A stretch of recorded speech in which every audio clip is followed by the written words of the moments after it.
Dear Papa Dudut, sa lahat po ng mga nakatutok ngayon, huwag kalimutan na mag-like, mag-share, at mag-subscribe. Magandang gabi po sa inyong lahat, Papa Dudut. At sa lahat ng mga nakatutok ngayon, tawagin niyo na lamang po ako sa pangalang Bong.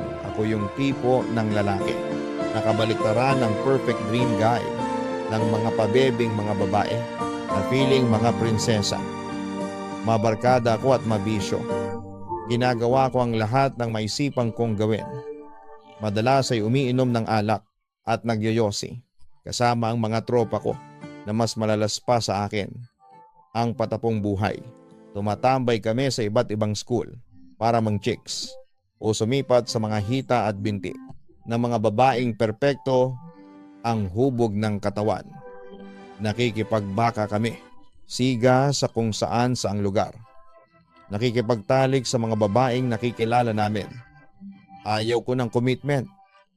Hindi kagaya ng mga tropa ko na may kanya-kanyang girlfriend pero nakakatikim pa sa putahe ng iba. Ang sarap daw kasing makatikim pero kahit na ganito kami ay pumapasok pa rin kami sa paaralan. Ako nga, pumapasok lang dahil sa allowance ko. At sayang din kasi yon, panggastos sa mga trip naming mga magtropa. Hindi naman ako ganon kasama talaga, Papa Dudut. Na-appreciate ko naman ang paghihirap ng nanay ko sa pagtatrabaho sa ibang bansa. Kaya kahit papaano nag-exist, pasang-awa na grado lamang. Gumagawa naman ako ng assignments kapag trip ko at nakikipag-participate minsan kapag may group activities, kapag nasa mood ako. Medyo matulungin at masunuri naman ako sa mga teachers kapag hindi ako bad trip sa kanila.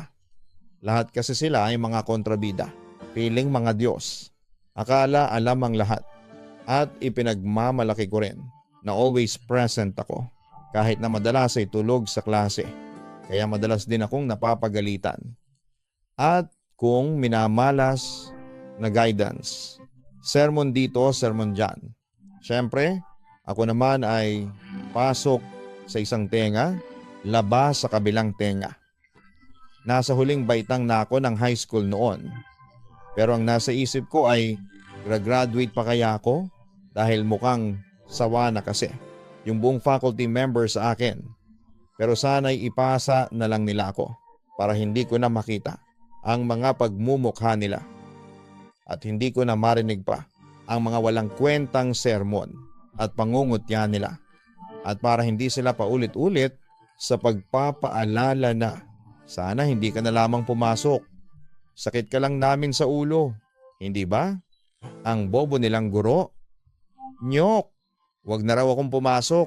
Isa pa, ayaw ko nang mag-aral dahil nakakatamad na. Lalo pa ang mga guro ay may kanya-kanyang mga paborito. Ganon ako dati. Ganon ang mga paniniwala ko noon.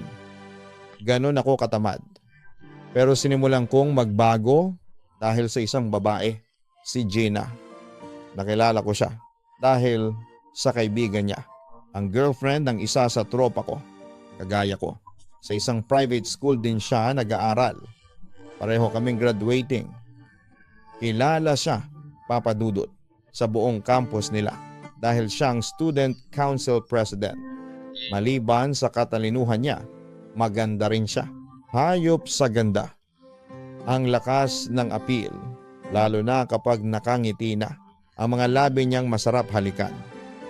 Unang kita ko pa lamang sa kanya noon ay bigla akong nakaramdam ng kakaibang pakiramdam sa puso ko. Yun yata yung tinatawag na love at first sight. Noong una talaga, Papa Dudut, ay bala ko lang siyang ikama para tikman. Pero noong nakumpirma ko sa sarili ko na gusto ko talaga siya, ay agad kong sinabi yon. Walang paligoy-ligoy pa. Kaming mga bakla lang ang nagpapaligoy-ligoy. Pero yun nga, medyo nakaramdam ako ng pagkadismaya nang sagutin niya lamang ako ng nakakalokong tawa niya. Hindi ko matanggap yon kasi wala pang gumagawa noon sa akin. Tinatawanan mo ba ako para magpa-cute sa akin? O tumatawa ka dahil pareho tayo ng nararamdaman? Gusto mo rin ako? Tama ba? Ang sabi ko na ikinangiti na lamang niya at ikiniling ng konti. Tinatawanan kita kasi nakakatawa ang joke mo. Tapos bahagya uli siyang natatawa. Tanga ka ba? Sa itsura kong to, sa tingin mo ay nagbibiro ako? Gusto kita. Sa tingin ko nga ay mahal na yata kita. Seryoso ang sabi ko. Tatanga-tanga eh. Nagtatapat na nga ako, tapos ginagawa lang niyang katatawanan ng feelings ko. I love you with feelings, pang sabi ko sa kanya. Humalukip-kip siya at diretsyong tiningnan ako sa mga mata. I love myself too, sabay ngiting sabi niya. Buisit na babae. Kung hindi ko lang talaga siya mahal, sinapa ko na to sa pagiging pilosopo niya. Pero dugtong niya na ikinawala agad ng pagka-bad trip ko. Kung gusto mo talaga ako, well, kung hanggang saan ang kaya mo para magustuhan din kita. Pero sasabihin ko sa'yo, gaya ng madalas kong sabihin sa'yo, hindi ko maipapangako na maibibigay ko ang inaasahan mong sagot sa akin. Malabong sabi niya bago niya ako tinalikuran. Nasabi ko na lamang sa sarili ko, Papa Dudut, ay, minsan na nga lang magseryoso ay komplikado pa. Napapailing na lamang ako at saka ko tuluyang umalis, palayo sa pinto na pinapasukan niya. Pero kahit man gaano kalabo ang sagot niyang iyon, at least binigyan niya ako ng chance. Naligawan siya, iparamdam sa kanya ang pagmamahal at kaseryosohan ko sa panliligaw sa kanya. Sinimulan ko ang panliligaw sa kanya, Papa Dudut. Araw-araw ko siyang binibigyan ng flowers at chocolates. Yung chocolates ay galing pa sa package na padala ni Mama sa amin ng kapatid kong babae. Okay na yon, imported pa, nang hindi ako nagagastusan ng masyado ang mahal na nagagastos ko sa bawat bulaklak araw-araw. Tapos, bibili pa ako ng tsokolate kung may chocolate namang pinadala si Mama. Ano siya? Siniswerte. Buti sana kung girlfriend ko na siya. Lahat ng gusto niya ibibigay ko. Anong status ko na dyan sa puso mo? Tanong ko isang hapon sa kanya nang magkita kami sa McDo. Kailan mo ba ako sasagutin? Sinasagot mo na ba ako ngayon? Tayo na? Pangungulit ko. Pero ang seryoso na ng mukha niya. Kasi simula mo palang manligaw, tapos atat ka nang sagutin kita. Halos isang buwan na ako nanliligaw. Tapos para sa'yo, kakasimula ko pa lang.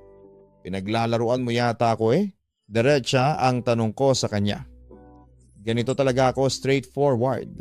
Bakit pa ako magpapakatanga kung ayaw niya sa akin? Kaya hanggat maaga pa lamang ay gusto kong malaman na ayaw ko ng pinapaasa. Hindi kita pinaglalaruan. Kung ganon ang tawag sa sitwasyon natin, pinapaasa mo ako, sumeryoso siya. Mukhang below the belt na yata ang nasabi ko. At inayos niya ang buhok niya. Inipit ang kumawalang hibla sa tenga niya. Sa kanya, ipinatong ang isang kamay sa mesa. Bakit ba kayong mga lalaki, kapag ginusto ninyo, gusto agad ninyong makuha? Ibahin mo ako, Bong. Sa tingin mo ay makukuha mo ako sa mga regalo mo lang at paminsan-minsang libre, tapos ay umiling-iling siya. Kung pagod ka na, tigilan mo na ang panliligaw sa akin at humanap ka na lang ng iba na mabilis kang sasagutin. Ano? Sabay talikod at alis palabas. Napatayo ako at sinubukan siyang habulin. Pero mabilis siyang nawala. Hindi ko alam kung saang direksyon siya pumunta. Napamura na lamang ako nang wala sa oras. Bakit ba kasi ang atat kong maging kami na? Ang gago ko talaga. Kinabukasan, Papa Dudut, ay sinubukan ko siyang kausapin para humingi ng sorry. Hindi ko alam kung ano ang malalang kasalanan ko, kung bakit ako magsosorry. Nagsabi lamang naman ako. Bakit ba kasi ang sensitive ng mga babae? Tapos ang dami pang mga kaartehan. Kapag nililigawan, tinetes muna ang manliligaw, pinahihirapan pa kaming mga lalaki sa panliligaw sa kanila. Ang ending naman ay madalas na bastiding kami. Swerte na lamang kung minsan ay hindi mga paasa. Todo effort kami, tapos sa huli, dudurugin din nila ang puso namin. Sorry na, pangako ko sa kanya habang nakaluhod sa harapan niya. Tumayo ka nga dyan, uli niyang sabi, at hinila niya ako para maitayo. Nandito kami sa harapan ng paaralan nila, malapit sa gate.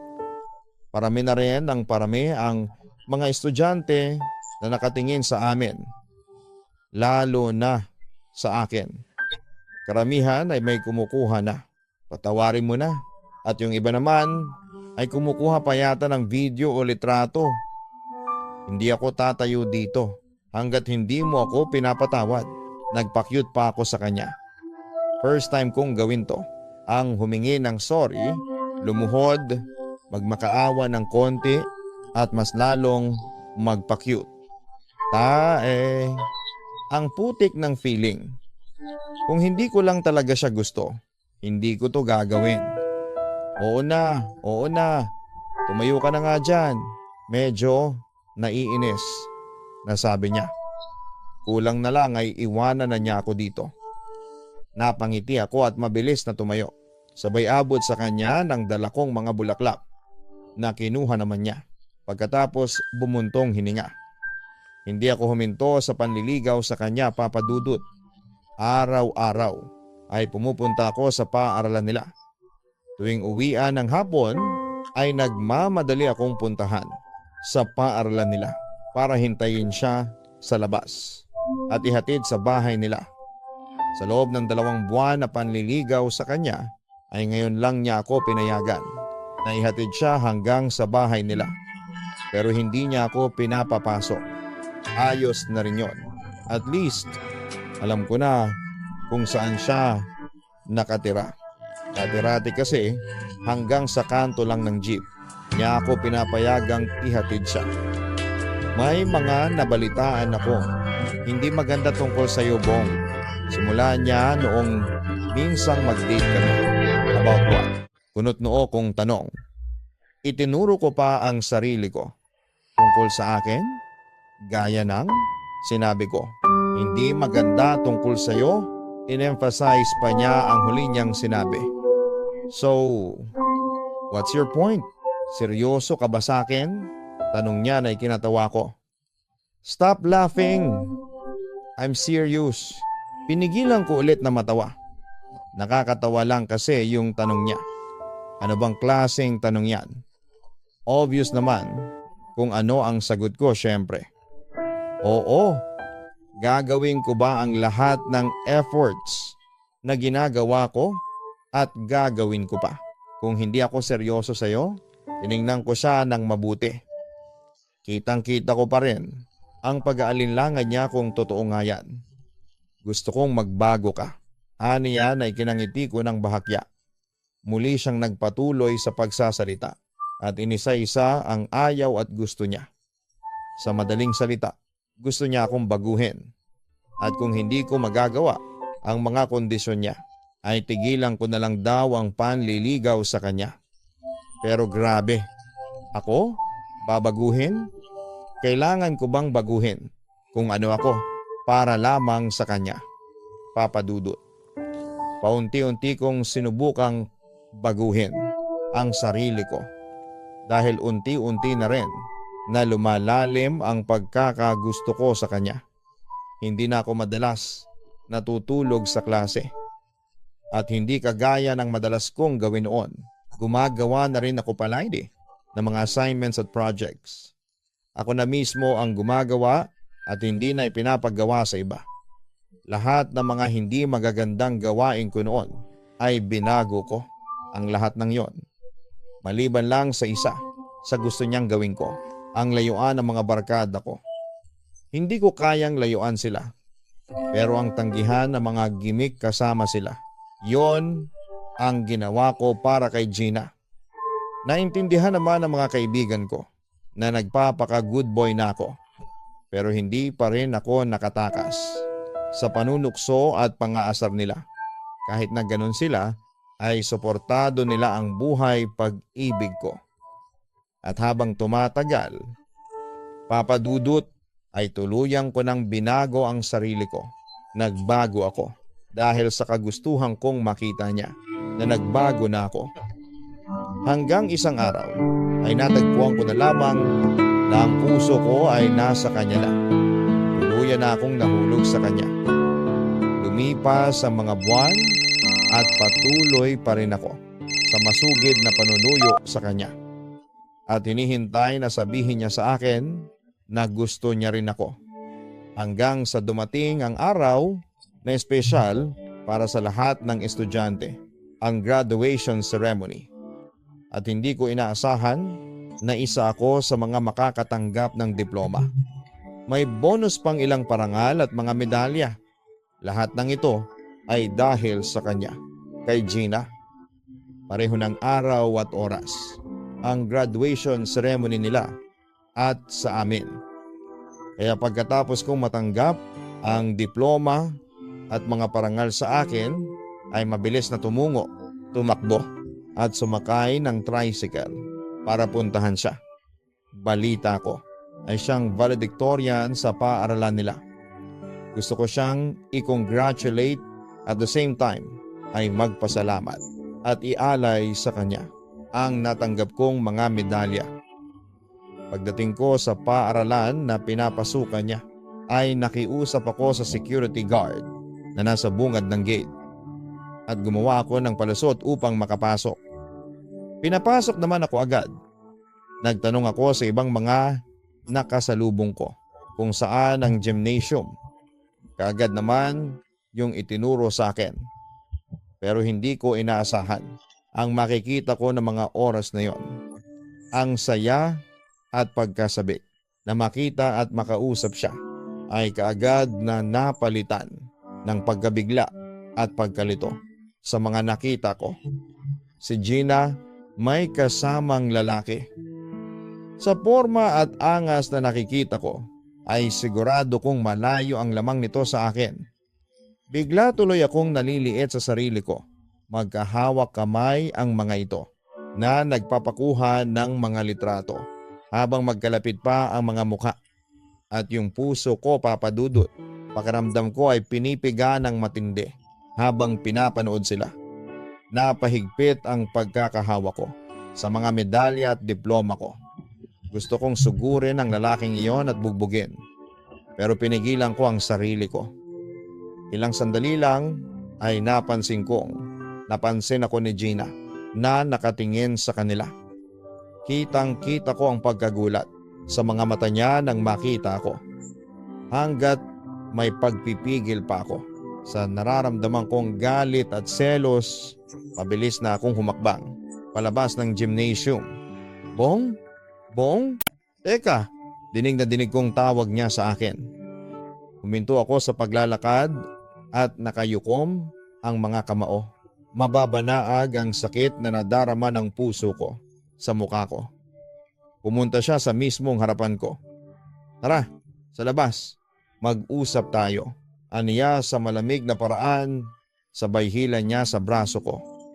Nagpatianod lamang ako sa paghila niya sa akin hanggang sa makarating kami sa bakanting lote sa likod ng paaralan nila. Maya-maya, bumitaw siya mula sa pagkakahawak sa braso ko. Napangisi ako ng sarkastiko. Ayos ah, sobrang layo na nito sa gymnasium. Hindi ko mapigilang maging sarkastiko. Tiningnan ko siya at ilang segundong katahimikan ang namagitan sa amin. Sino siya? Tanong ko. Pero hindi niya ako sinagot. Pinilit kong ngumiti kahit na ang sakit na sa dibdib. Ah, oo nga pala. Bakit pa nga ba ako magtatanong? Halata naman kung sino ang lalaking yon para sa'yo. May hinanakit na sabi ko. At mas lalo akong nasaktan sa sinabi niya pagkatapos. Oo, tama ka. Boyfriend ko siya, ang sabi niya, na ikinasunto ko sa semento malapit sa back gate ng paaralan nila. Kailan pa? Matagal na ba?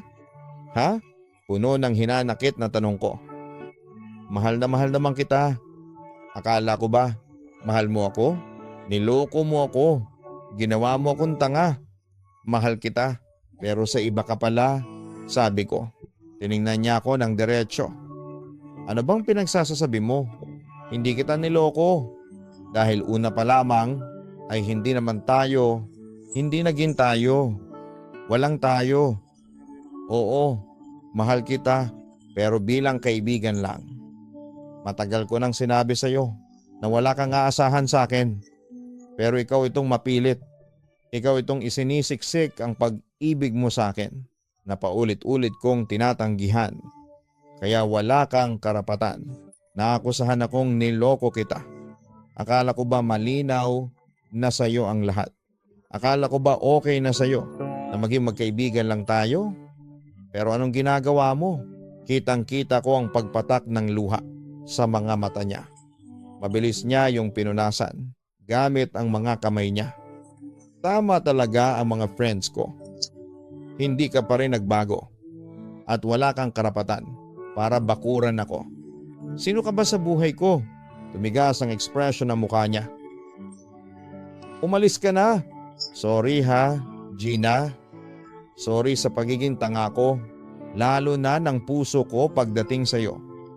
Sorry dahil kahit na anong pagtaboy mo sa pag-ibig ko, patuloy pa rin akong minamahal ka. At patuloy na umaasang mamahalin mo rin ako. Sorry, pinunasan ko ang luha na bigla na lamang tumulo sa mga mata ko.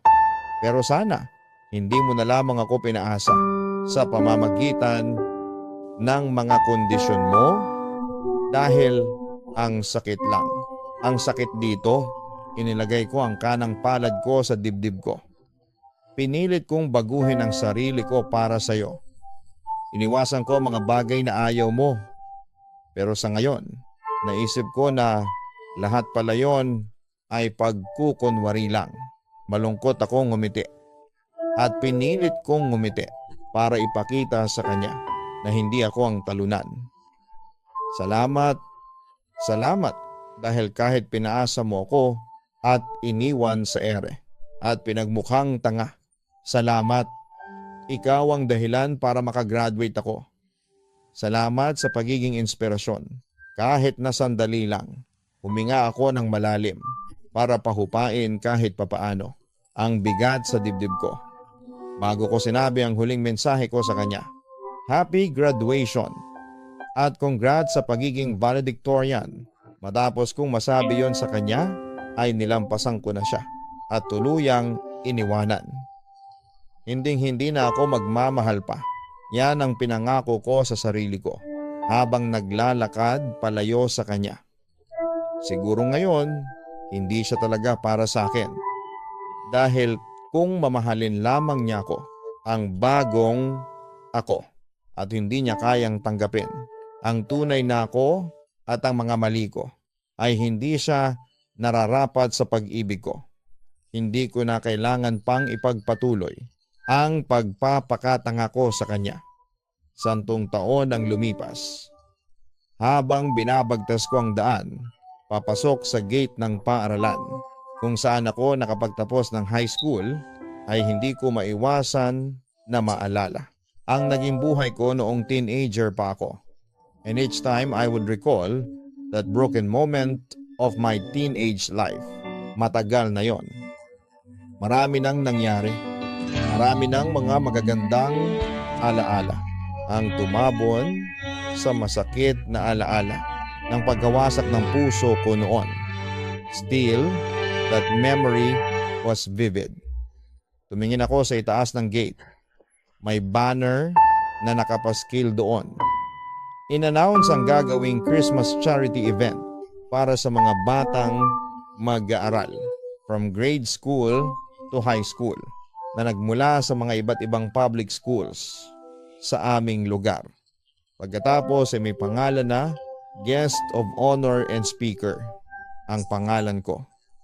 Kahit maraming taon na ang lumipas at marami nang nangyari, lalo na sa buhay ko. Sa tuwing maaalala ko ang pangalan niya, ay laging may kirot sa dibdib ko. Siguro dahil hindi pa ako nakakahingi ng tawad sa kanya. At ganun din siya sa akin. Pagkarating ko sa gymnasium ay may inatake akong nostalgia. Naging bahagi ito sa paghubog ng pagkatao ko. Higit sa lahat ay nagpapaalala sa akin ng naranasan kong first heartbreak at ang sugat na nilikha noon. Sugat na ako kala ko ay hindi na maghihilom. I blinked and pushed away the memories. I smiled before I headed towards the gymnasium. It had long been renovated and improved. Sobrang dami na ang mga nagbago. Ilang minuto lang, nagsimula na ang programa. Nagpadaloy-daloy ko ang pagsasalita sa harapan ng lahat ng mga bata. Nakangiti sa aking harapan. Mababanaag ko sa bawat mga mukha nila ang pagka-excite sa mga regalong ibabahagi namin mamaya sa kanila. Matapos ang pagdarasal ay muli akong tumayo sa gilid at sinimulan ng mag-perform ng mga kasama ko upang pasayahin ang mga bata. Pagkatapos ay muli akong tinawag. Nagpalakpakan ng mga tao at karamihan ay nagtitilian na ikinatawa ko na lamang. Inabot ko ang mikropono. I cleared my throat and I began to talk about my life. Kung ano ako noon, mga aral na natutunan ko sa buhay at ang mga pagsubok na dinaanan at nalampasan ko. Pagkatapos ng ceremony ay inanyayahan na ang lahat na kumain. Tumulong na rin ako sa pamimigay ng mga pagkain sa mga bata at mga taong naroon. Matapos naming mabigyan ng lahat ay inanyayahan ako kasama ang mga volunteers para sa kaunting salo-salo na inihanda ng butihing principal. Nagtungo kaming lahat sa faculty room kung saan may naghihintay ring mga pagkain. Kasalukuyan kaming nagkwekwentuhan ni Ma'am Principal nang may mapansin akong pamilyar na muka na kasalukuyang nakikipag-usap sa isa sa mga kasamahan ko. Naglalakad din ang mga ito at makakasalubong namin sila. Gina, sambit ko. Napahinto naman ito sa paglalakad at pakikipag-usap. Napalingon ito sa akin at natitiyak kong siya nga ito. Gina, ikaw nga. Napangiti ako sa sobrang kagalakan na makita siyang muli. Kitang-kita ko ang pagkalito sa ekspresyon ng mukha niya. Maging siya mismo ay parang kinikilala pa ako. Bong? Hindi siguradong sabi niya. Tumango ako at ngumiti. Ako nga, kumusta ka na? Kitang-kita ko ang pag-aalinlangan sa mga mata niya, Papa Dudut. Fine. Ikaw? Oh, mabuti. Sagot ko. Mukhang magkakilala kayong dalawa. Namamanghang tanong ni Ma'am Principal. Opo, she's my crush back in high school.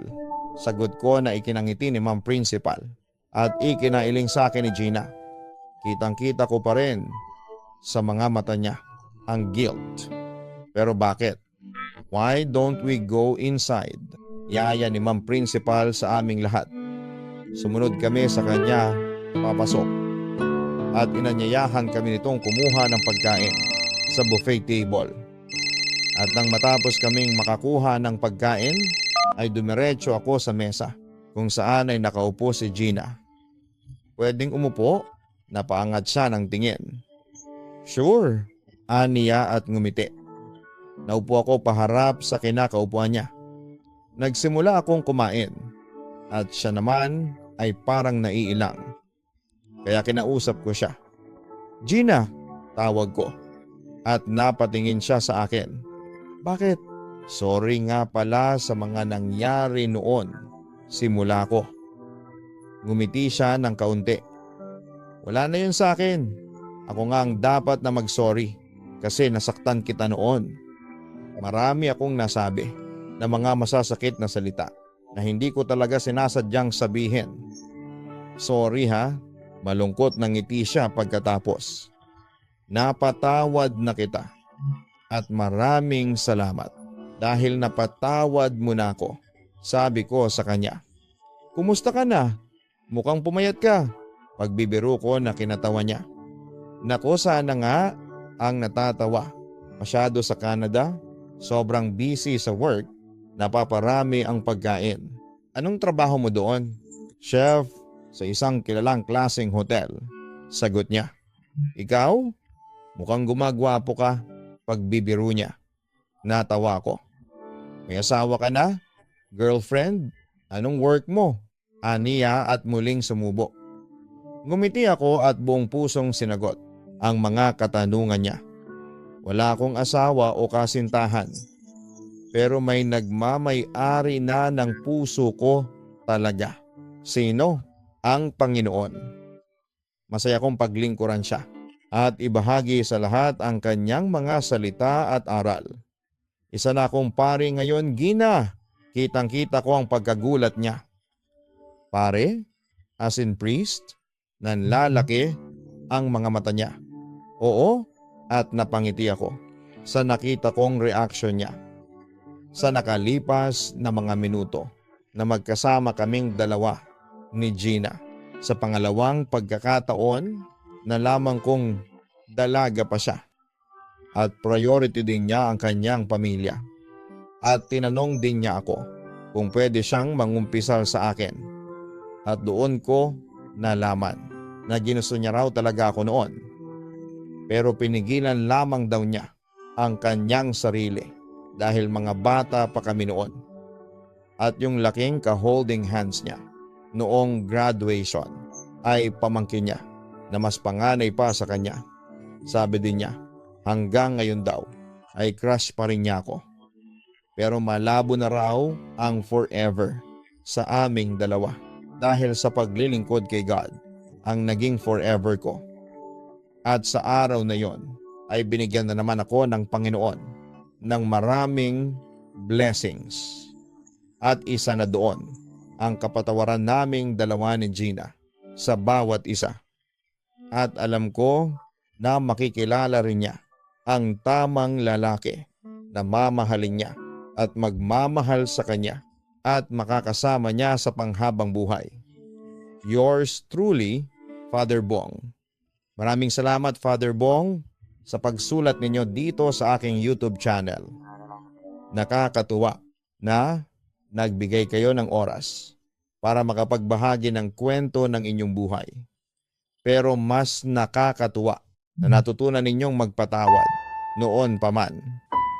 Ramdam ko na deserve ninyo ang propesyon na meron kayo ngayon dahil nagawa ninyong kalimutan ang pait ng nakaraan para makapagpatawad ng ibang tao. Dalangin ko na sana ay mas pagpalain pa kayo ng puong may kapal. Sa lahat ng ating mga tagapakinig, huwag kalimutan na mag-like, mag-share at mag-subscribe. Maraming salamat po sa inyong lahat.